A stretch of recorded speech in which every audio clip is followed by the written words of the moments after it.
masuk dalam perbincangan yang kita nak bincang pada malam ni, dalam tajuk kita yang ketujuh dalam kitab La Tahzan, Don't Be Sad, jangan bersedih. Dr. Ain Abdullah Al-Qarni bagi tahu kita, di antara salah satu cara nak bagi lapang dada, nak hilangkan stres, nak bahagia dalam hidup, tak sedih, tak stres, tak tertekan, salah satu caranya adalah berbuat baik kepada orang lain. Itu akan melapangkan dada kita. Assalamualaikum warahmatullahi wabarakatuh.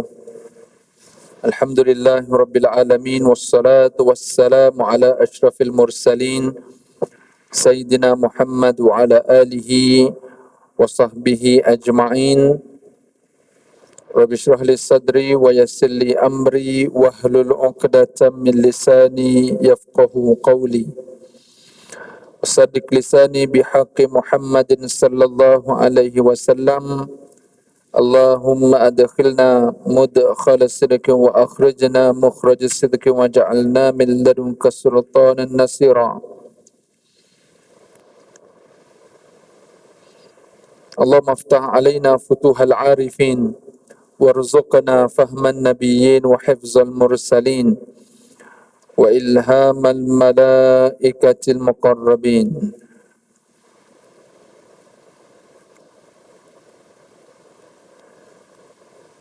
A'udzu billahi minasyaitonir rajim.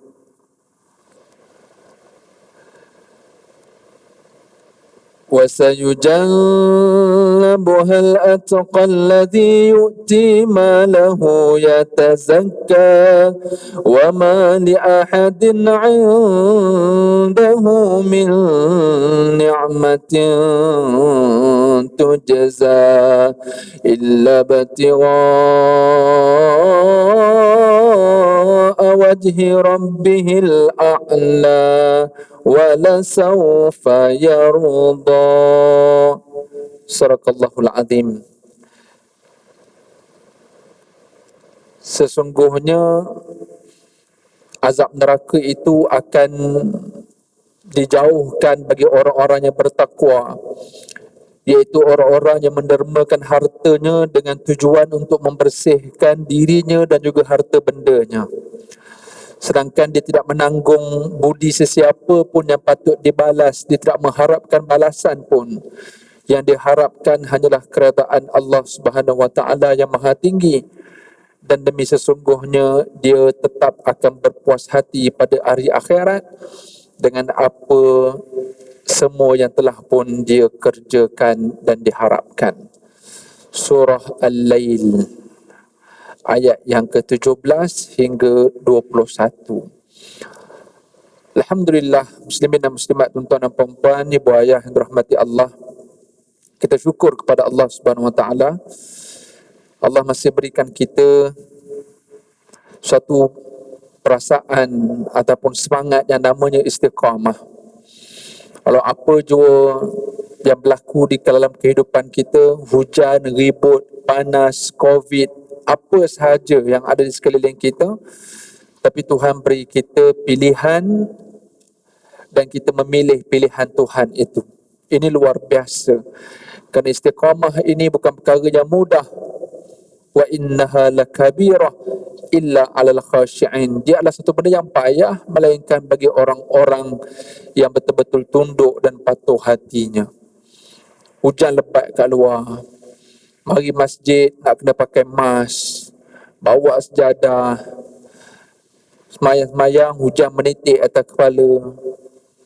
Bukan senang tuan-tuan benda-benda macam ni, tapi oleh kerana kita ni memang nak Allah redha kita, kita akan buat apa sahaja. Dan ayat 17 hingga 21 tadi memang spesifik cerita pasal sedekah, tuan-tuan. Hari akhirat nanti dan ciri orang bertakwa ni dia dibebaskan daripada neraka. Siapa orang bertakwa? Antaranya adalah orang-orang yang suka keluar duit nak harap redha Allah. Banyaklah ciri orang bertakwa tu kan. Orang beriman dengan perkara gaib, yang mendirikan solat, menginfakkan harta, yang percaya hari kiamat. Dalam ayat kedua, 3, 4 surah Al-Baqarah tu, itu antara orang bertakwa. Banyak lagi ayat lain. Cuma nak kata salah satunya adalah infak. Kenapa saya nak mukadimah ayat itu? Akhirat nanti orang itu akan masuk syurga bebas daripada neraka sebab infak yang banyak yang dia buat. Dan infak itu macam-macam lah tuan-tuan. Tuan-tuan nak belanja orang makan kedai boleh, tuan-tuan nampak ada orang susah, tuan-tuan tolong boleh. Tapi antara infak yang besar tuan-tuan, yang Nabi pernah sebut dalam hadis riwayat Bukhari Muslim, iaitu tentang membina masjid, termasuk juga renovation. Dan kenapa saya nak sebut benda ni?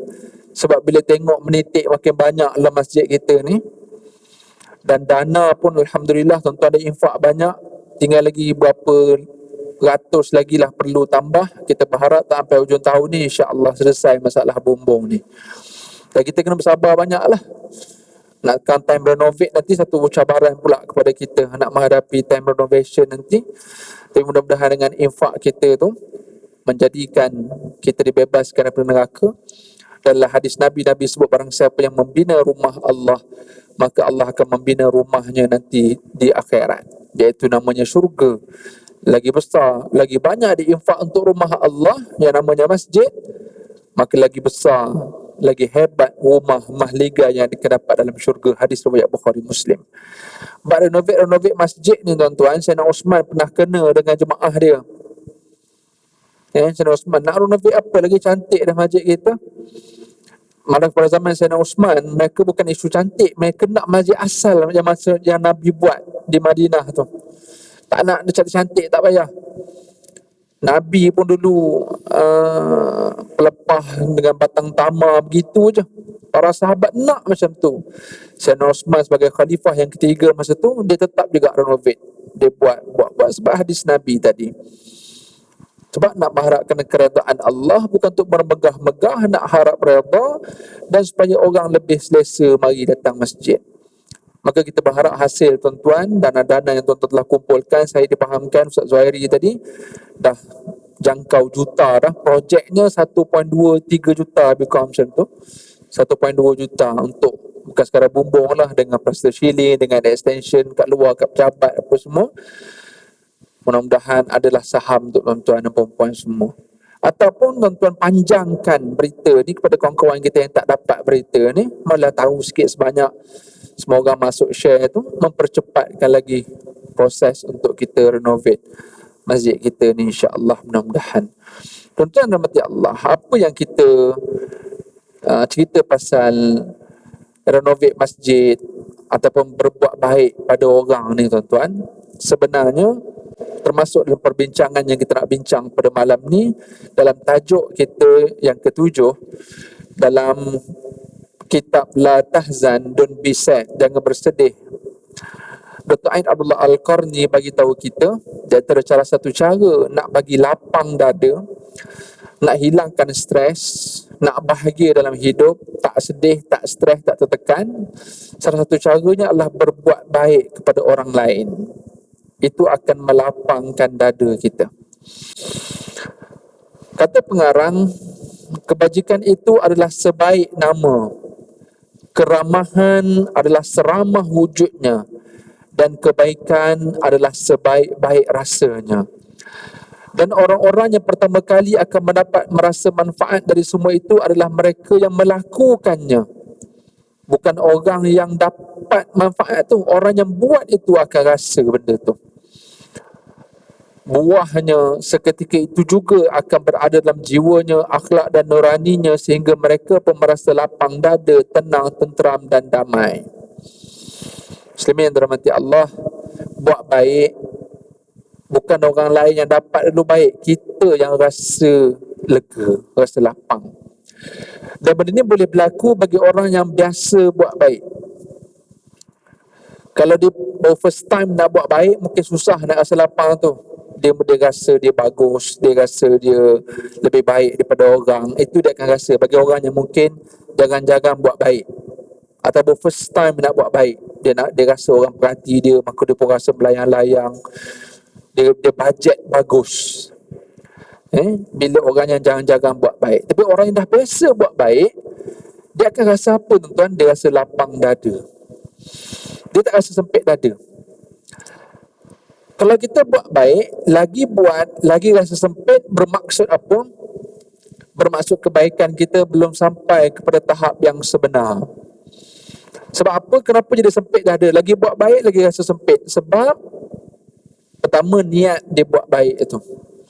Bila mana niatnya salah, contoh nak harapkan pujian, nak harapkan appreciation, nak harapkan penghargaan daripada orang, contoh dia buat baik, tiba-tiba orang tak hargai, orang tak appreciate, dia buat apa-apa orang tak sebut nama dia, lagi sempit dada dia. Sebab niat tu sendiri dia tunjuk kebaikan dia memang nak pujian contoh. Maka selagi orang tak puji atau sikit je puji, dia expect lebih. Orang puji pun puji macam biasa-biasa je, dia expect lebih. Maka lagi dia buat baik, dia rasa sempit sebab niatnya tadi. Tapi bagi orang yang dah biasa buat baik, yang dia buat puji, dia buat apa-apa kebaikan untuk mengharapkan redha daripada Allah, dia tak fikir balasan. Sebagaimana yang kita bincang tadi lah. Wa ma li ahadin indahu min ni'matin tujza illa batigha'a wajhi rabbihil a'la. Dia buat apa-apa dia tak fikir balasan, yang dia harap hanya redha daripada Allah yang Maha Tinggi. Wala sawfa yarda, dan dengan itu dia akan berpuas hati. Berbaloi susah payah dia buat baik dekat dunia dulu, dia rasa puas hati, dia akan dapat semua yang dia harapkan nanti dekat akhirat. Dengan ke akhirat, dekat dunia dia dah rasa lapang dadanya. Benda ni yang orang kata erti hidup dengan memberi. Kita rasa lega, rasa lapang, rasa bernilainya hidup kita kalau kita boleh tolong orang. Kalau kita harap orang tolong kita, kita akan jadi sempit dada. Kita mengharapkan daripada orang ni, hak-hak ni, bila aku nak dapat hak aku, bila aku nak dapat hak aku, orang lain pun semua duk harap hak masing-masing. Maka semua akan tertekan. Sebab semua fikir apa boleh dapat. Maka hidup jadi sempit. Maka kita akan jadi sedih. Jadi kitab Don't Be Sad La Tahzan bagi tahu, hilangkan kesempitan, hilangkan kesedihan, fikir peranan, bukan fikir hak. Muslimin dan muslimat rahmati Allah Subhanahu Wa Taala sekalian, kalau kita nak ulang kaji sikit, mungkin saya pernah sebut beberapa tempat atau beberapa kuliah yang dulu-dulu. Kalau kita refer kepada ayat 8, 9, 10 surah Al-Hasyr, tak silap saya surah yang ke-59 dalam Al-Quran, 58 atau 59 dalam Al-Quran. Ayat 8, 9, 10 ini cerita pasal orang muhajirin, iaitu orang-orang yang Mekah, yang duduk Mekah, yang berhijrah ke Madinah. Ayat 9 adalah orang-orang asal Madinah yang membantu orang Mekah. Ayat ke-10 iaitu generasi selepas Mekah Madinah ni yang tak terlibat dengan hijrah, generasi ini. Tiga-tiga kelompok ini tuan-tuan, semua fikir orang, bukan fikir diri sendiri. Kerana attitude, personality inilah akhirnya kita dapat Islam dengan mudah. Kerana mereka sanggup susah, bukan untuk diri mereka, demi orang lain. Orang Mekah yang berhijrah sanggup susah. للفقراء المهاجرين الذين أخرجوا من ديارهم وأموالهم يبتغون فضلا من الله ورضوانا وينصرون الله ورسوله أولئك هم الصادقون. Allah sebut, ni cerita pasal harta ghanimah, harta rampasan perang. Golongan yang layak dapat antaranya orang-orang fakir di kalangan orang yang berhijrah. Kenapa Allah sebut orang berhijrah ni fakir? Bukanlah berarti yang ikut Nabi ni ramai orang susah, tapi ramai orang yang kaya pun sanggup jadi susah, sanggup jadi fakir demi nak ikut Nabi. Contoh Abdurrahman bin Auf, contoh Uthman bin Affan. Mereka sanggup jadi fakir, mereka sanggup jadi susah demi agama, demi Islam. Mereka sanggup meninggalkan Mekah. Mereka dia tinggal Mekah, faham-faham lah, tinggal harta, tinggal bisnes, tinggal semua tinggal, dan mereka sanggup jadi susah. Kalau mereka fikir diri sendiri, lebih baik mereka tak ikut Nabi, ikut saja telunjuk apa yang kafir Quraisy nak. Kamu nak projek, jangan ikut Muhammad. Dan depan mata ni siapa-siapa yang beriman dengan Nabi kena boikot, kena seksa, hilang bisnes, macam-macam. Kalau mereka penting diri, Mereka pentingkan bisnes, mereka pentingkan kekayaan, pentingkan kesenangan. Tak payah ikut Nabi, tak payah bantu Nabi, tak payah support, tak payah hijrah.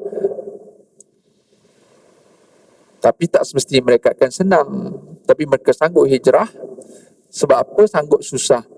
Sebab mereka fikir nanti generasi yang akan datang.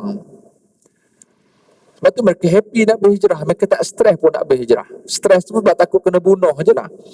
Tapi mereka sanggup untuk berhijrah. Sebab apa? Sebab mereka fikir kalau mereka tak berhijrah, Islam tak dapat berkembang. Maka akhirnya hilang perasaan takut mati, perasaan stres, perasaan pentingkan pekerjaan, pentingkan nakkan rumah sendiri terjaga, keluarga tak terusik dan sebagainya.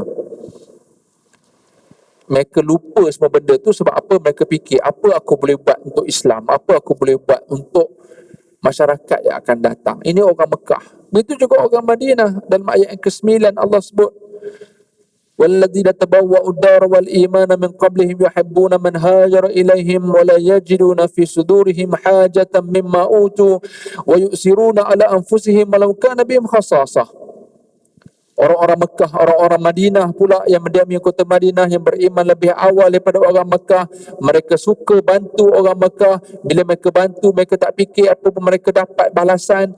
Mereka akan utamakan orang lain daripada diri mereka sendiri walaupun mereka sangat-sangat memerlukan. Bila mereka ada personality itu, mereka jadi lapang dada. Mereka tak penting diri, mereka rasa happy to serve, mereka rasa walaupun mereka susah, tapi mereka tak susah sebab ada orang lagi susah. Ini maksud lapang dada, tuan-tuan. Sebab dia fikir apa dia boleh beri untuk orang lain, bukan apa dia boleh dapat. Hari ni kita jadi sedih, tuan-tuan, sebab kita fikir banyak benda yang kita belum dapat. Sebab tu sedih. Kita sedih ada orang sailang kita. Kita sedih ada orang tikam belakang kita. Kita sedih kita punya jawatan tu sepatutnya kita dapat, tapi tiba-tiba ada orang tu buat benda yang tak elok, dia dapat. Kita fikir benda-benda ni semua sebab kita masih fikir apa yang kita patut dapat tapi orang lain yang dapat. Maka kita jadi sedih. Jadi nak buang sedih, nak buang rasa sempit dada ni, Dr. Allah Al-Qarni bagi tahu kita fikir apa kita boleh buat baik pada orang. Peranan kita, bukan hak kita. Muslimin yang dirahmati Allah, dalam hadis Nabi menyatakan walau antalqa akhaka biwajhin talqin. Buat baik pada orang ni bukan kena benda besar-besar. Jumpa orang dengan muka manis, dengan muka ceria pun sebenarnya telah melapangkan dada kita. Benda yang basic, bukan tolong keluar duit ni, tengok orang senyum. Kita ada masalah ni, tapi tengok orang tak tahu kita ada masalah. Kita ceriakan orang.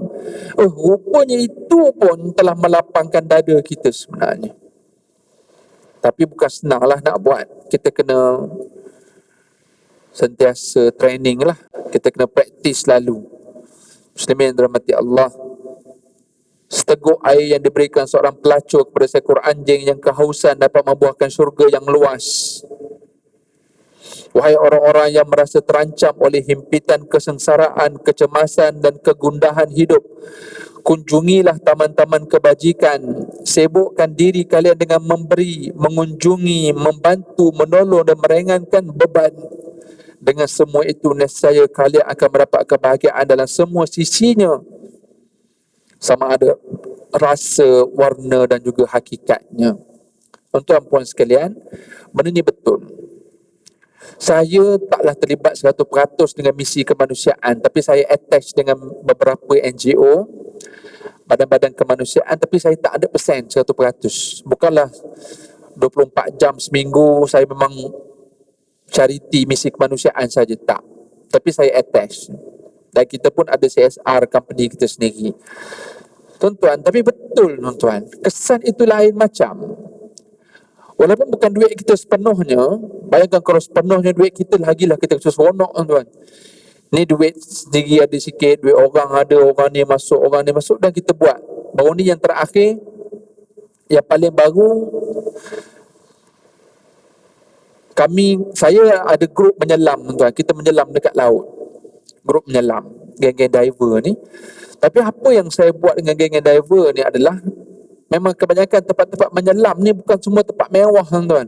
Memang resort yang kita duduk mewah, tempatnya cantik, tapi di tepi resort tu orang susah ramai. Tak kira Indonesia ke Filipina ke Sabah ke, pulau cantik-cantik yang kita pergi tu ramai orang susah. By logik, tuan-tuan, kita happy-happy menyelam, kos, tuan faham lah, kosnya bukanlah murah, tapi kiri kanan kita ramai orang susah. Jadi apa yang kita buat, setiap kali kita pergi menyelam mana-mana, kita akan make sure orang-orang tempatan yang susah tu dapat habuan masing-masing. Jadi masing-masing pakat keluar dana, dan masa yang sama kita kutip juga dana. Saya bagi tahulah, saya nak ke Mabul. Yang paling baru ni saya ke Mabul hari tu. Sebelum PKP saya masuk ni, baru ni masa PKP pun kita buat projek dengan dia orang. Lepas PKP saya pergi tengok balik. Sambil-sambil kita pergi diving tu, kita pergi tengok balik orang Bajau, orang Pulau Mabul semua tu yang susah-susah tu. Bayangkan dia orang pulau kecil, tuan, apa je ekonomi dia orang boleh buat. Susah. So dia jadi happynya apa, tuan-tuan, walaupun kita ada masalah, bila tengok orang lain punya masalah, lapang dada. Bila kita tahu ada orang yang lagi susah daripada kita, dan kita boleh bantu pula, walaupun bukan 100% semua duit kita, itu pun kita rasa lega, rasa seronok bila tengok orang lain seronok. Itu maksud berbuat baik kepada orang lain akan melapangkan dada. Tuan-tuan, nampak ada kereta rosak tepi jalan. Kalau kita ada perasaan orang ni menyusahkan orang, patutlah aku jam, oh rupanya kereta rosak. Kalau kita ada perasaan tu, dah tahu kereta rosak, cepat-cepatlah berhenti tepi, janganlah kacau orang. Ni tahu kereta rosak, buat-buat tak tahu. Kita jangan komplain bila nampak orang rosak. Dan kita jangan pula ambil rasa lega kalau nampak dah ada orang tolong. Oh, tu dah ada dia telefon orang tu, okey lah tu, kan ada lah bengkel datang.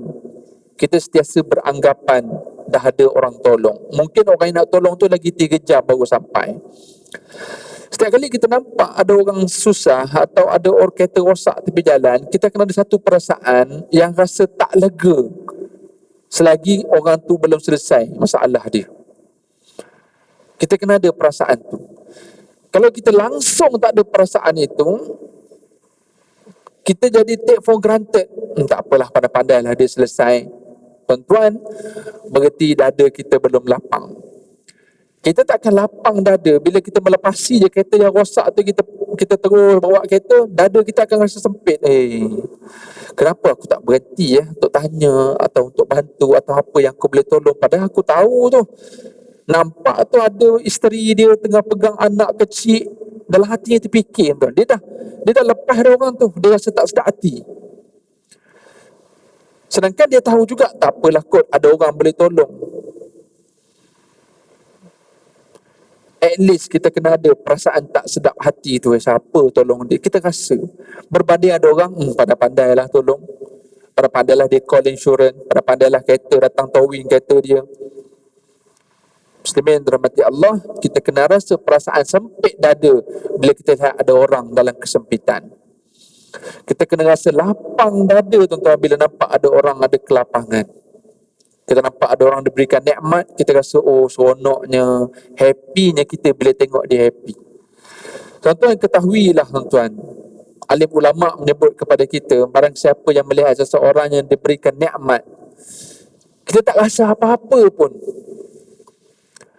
Jangankan rasa happy, kita tengok orang tu sedang happy atau orang tu dapat nikmat, kita tak rasa apa-apa. Ketahuilah bahawa perasaan hasad sedang berada dalam diri kita. Bukan tengok orang happy kita rasa sakit hati, tak. Kita tak rasa apa-apa. Itu pun berarti benih-benih hasad dah masuk dalam hati, tuan-tuan. Apatah lagi tengok orang lain happy, kita sangka buruk terus. Boleh lah menipu orang.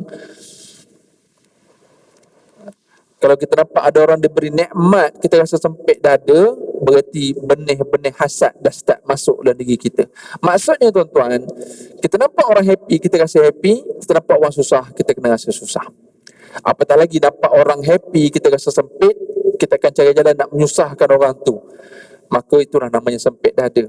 Lapang dada, dia nampak orang susah, dia akan cari jalan untuk bagi orang tu senang, barulah dia senang. Bila dia nampak orang senang, dia akan happy, dia akan tumpang rasa happy itu. Muslimin yang dirahmati Allah, itu salah satu cara untuk nak hilangkan kesedihan dalam diri kita. Pergi bantu orang banyak-banyak. Tengok pergi tempat-tempat yang susah. Akhirnya kita lupa kita punya kesedihan. Bila tengok rupanya ramai lagi orang sedih. Kita sakit kat rumah, pergi hospital. Ada orang dah berbulan-bulan duduk hospital tu. Kita baru sakit berapa hari, dah komplain. Tiba-tiba ada orang dah berbulan-bulan berulang alik hospital. Baru kita rasa, oh rupanya tak ada apa-apa. Jadi kita bantu orang, insya-Allah hilang kesedihan. Yang seterusnya, muslimin dirahmati Allah, usirlah petua yang ke-8, usirlah kekosongan dengan kesibukan. Makna katanya, kita ni jadi sedih, jadi sempit dada, jadi gelisah sebab kita free. Ada masa kosong. Akhirnya itu yang banyak benda negatif masuk tu. Jadi kata Dr. Ain Al-Qarni, usirkan kekosongan yang menyebabkan kosong itu, free time itu menyebabkan kita jadi sedih, jadi sempit dada semua tu. Sibukkan diri. Orang yang banyak menganggur dalam hidup biasanya akan menjadi bahan gosip dan desas-desus yang tidak bermanfaat. Kerana akal fikiran mereka akan selalu melayang-layang tak tentu arah. Saat paling berbahaya bagi akal adalah apabila pemiliknya menganggur, banyak masa kosong, tidak berbuat apa-apa. Orang seperti itu ibarat kereta yang berjalan dengan kecepatan tinggi tanpa pemandu, akan mudah terhuyung hayang ke kanan dan ke kiri. Bila pada suatu hari nanti anda mendapati bahawa diri anda menganggur tanpa kegiatan, tak tahu nak buat apa, maka bersiap sedialah untuk menghadapi kesedihan, gundah gulana dan cemas. Sebab dalam keadaan masa kosong itulah fikiran anda akan menerawang ke mana-mana dari mengingkati kegelapan. Ingat masa lampau yang susah, menyesali kesusahan masa kini, hingga akhirnya mencemaskan masa depan yang belum tentu anda alami. Dan itu membuat akal fikiran anda tidak terkendali dan mudah terlepas dari kawalan.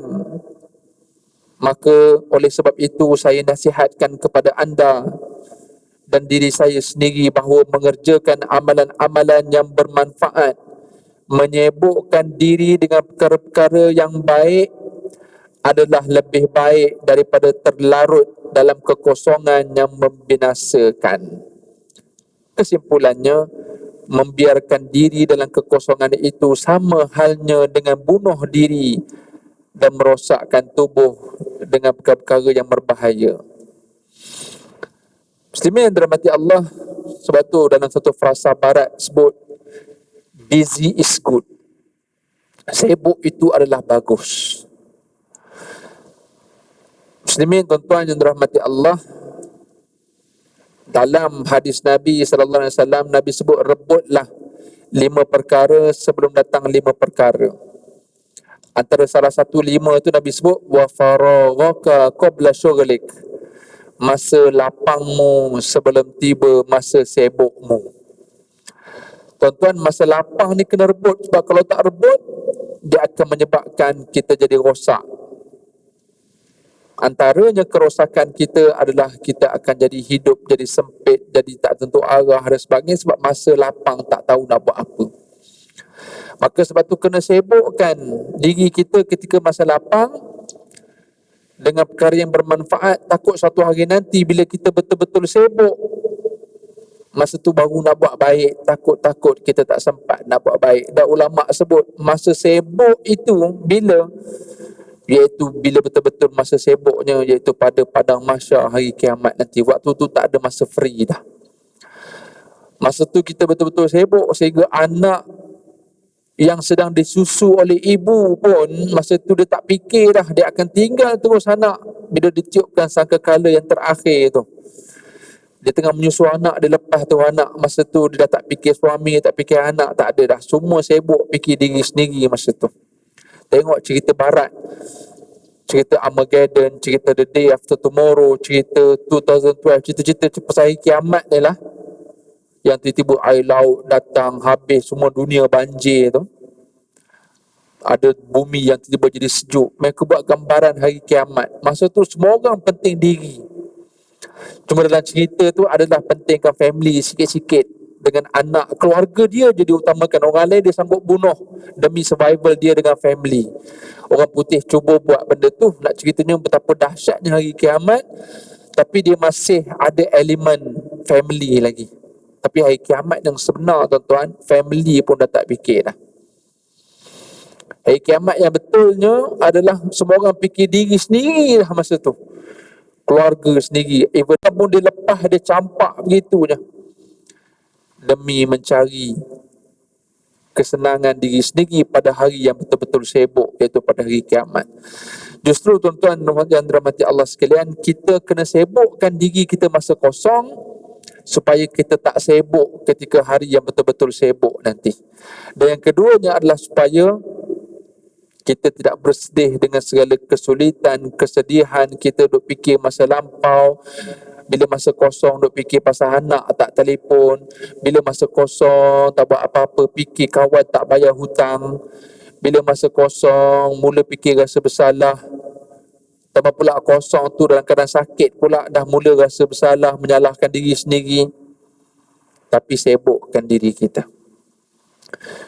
Bila kita sibukkan diri dengan kerjakan ibadat, sibukkan diri dengan banyak membaca, menuntut ilmu, sibukkan diri dengan bertasbih, mengkaji, menulis, mengemas rumah, mengemas bilik, berbuat perkara yang bermanfaat, maka insya-Allah kita tak sempat nak fikir segala kesulitan-kesulitan tu. Betul tuan-tuan, saya manusia. Kita semua manusia. Baik macam mana pun kita, kadang-kadang psikologi kita, emosi kita akan terganggu dengan apa yang kita nampak. Selagi kita tak bertindak, selagi itulah kita akan stres. Contoh, kita tak suka sepah. Kita balik rumah nampak sepah, maka kita akan menyalahkan anak kita, kita akan menyalahkan suami kita. Yang suami pula akan menyalahkan isteri sebab tak kemas. Maka dia pun bila dah stres tengok semua benda, dia pun duduk dalam keadaan dia pun tak buat. Dia ada masa lapang masa tu, sedangkan dia boleh buat. Tapi dia sibuk menyalah orang, dan dia duduk dalam keadaan tak buat apa-apa. Akhirnya main telefon. Habis main telefon, tengok kerja tak selesai juga. Stres. Maka lebih baik dia sibukkan diri dia dengan dia buat semua benda tu.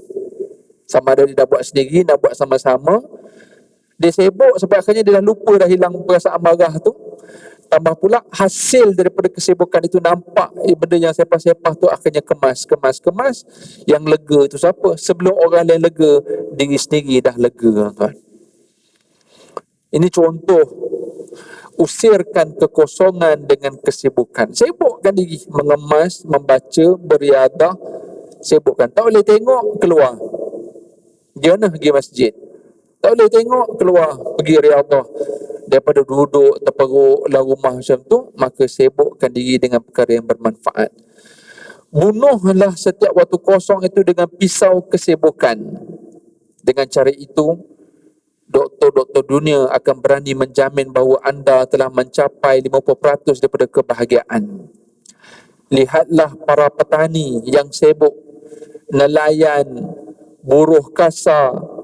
Mereka itu dengan ceria mendendangkan lagu-lagu seperti burung-burung di alam yang bebas. Walaupun mereka tidak tidur di atas katil yang empuk, tetapi selalu gelisah dan mengalirkan air mata kesedihan. Kita nampak kadang-kadang orang kaya, tilamnya punya tebal, rumahnya ada bodyguard semua, guard house semua, tapi kadang-kadang gelisah hanya hidup. Tapi tengok petani, buruh kasar, kadang-kadang sampai bekerja berat tu boleh menyanyi macam tak ada masalah. Sebab apa? Sebab diri mereka sibuk dengan mencari rezeki, sibuk untuk manfaat family dia. Maka dengan kesibukan itulah akhirnya menghilangkan kesulitan hidup dia. Daripada dia menganggur, dahlah tak ada kerja, hidup melarat, anak tak cukup makan, tapi malas kerja, maka akhirnya dia akan terus sedih, terus gelisah dan seumpamanya. Tuan-tuan muslimin dan muslimat, dua perkara yang kita bincang malam ni sebelum kita berhenti tuan-tuan. Buat baik pada orang lain akan melapangkan dada kita, dan yang kedua, sibukkan diri kita. Dengan kesibukan itu akan hilangkan segala kesulitan dan juga kesedihan kita. Tambah pula tuan-tuan yang dah biasa buat baik, maka teruskan kebaikan tuan-tuan. Dan bukan untuk kebaikan diri sendiri, malah kita dah naik satu level, fikir juga kebaikan untuk orang lain, insya-Allah kita akan lapang dada. Apa saja yang berlaku kiri kanan kita pada kita, benda tu kecil je, tak ada apa-apa sangat. Kita tak mudah tertekan, tak cepat melatah, tak cepat komplain, tak mudah tak puas hati dengan orang. Tak ada masalah semua benda ni. Sebab bila kita ada karakter, watak-watak yang melapangkan dada tadi. Wallahu a'lam. Itulah perbincangan kita pada malam ni. Mudah-mudahan benda-benda ringkas ini memberikan ketenangan dalam hidup kita, dalam setiap apa kepayahan yang kita ada dan kesedihan yang ada. Mudah-mudahan insya-Allah kita sentiasa bermanfaat untuk diri orang lain, dan dengan itulah arti kebahagiaan, dengan cara membahagiakan orang lain. Wallahu a'lam. Nanti insya-Allah kita akan sambung lagi perbincangan kita dalam tips-tips yang lain. Insya-Allah. Aku qauli hadza wa astaghfirullahal azim. Minta maaf salah silap. Wabillahi taufiq wal hidayah. Wassalamualaikum warahmatullahi wabarakatuh.